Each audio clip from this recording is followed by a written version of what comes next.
jërë ngeen jëf yéen ñuy topp ci chaîne bii di Buzz 221 HD ab xew-xew bu am solo muy joxe ambulance bu bees tàq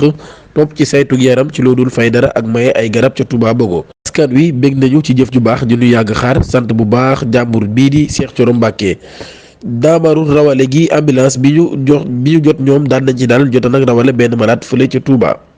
doxalinu yoon si yorinu xaalis Covid 19 mi ngi wéy ministre bi yor wàllum yoon moom moo ko xamle bi muy dalal ndawi article 19 ci Afrique de l'Ouest jàng di kuréel guy jàppale askan wi si samedi bii. ministre bi yor yoon Ousmane Diagne xamle na ni doxalinu yoon wi ñu tàmbali ngir leeral xaalis mi nga xam ni noonu nañ ko tudd ci mbirum Covid 19 bi mbir moomee mi ngi wéy ba léegi.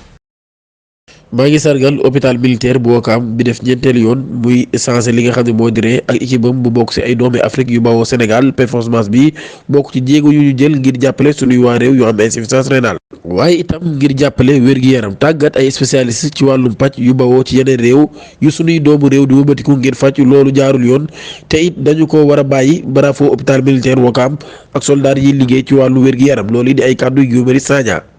Serigne Gueye Diop sama cabinet bi amul kenn ci sama njaboot sama doom njiit yu mag lañu ñoo ngi dellu ci sax Sénégal ingénieur agroalimentaire lañu taskati xibaar waaye ci sama liggéey politique mosuma boole sama njaboot bi ma nekkee Sandiara ba léegi. di maire damay faral di jël ndaw yu xarañ ci Nestlé def naa loolu ndax damay jël samay doom amul benn dëgg ci loolee nag nga xam ni wax nañu ko.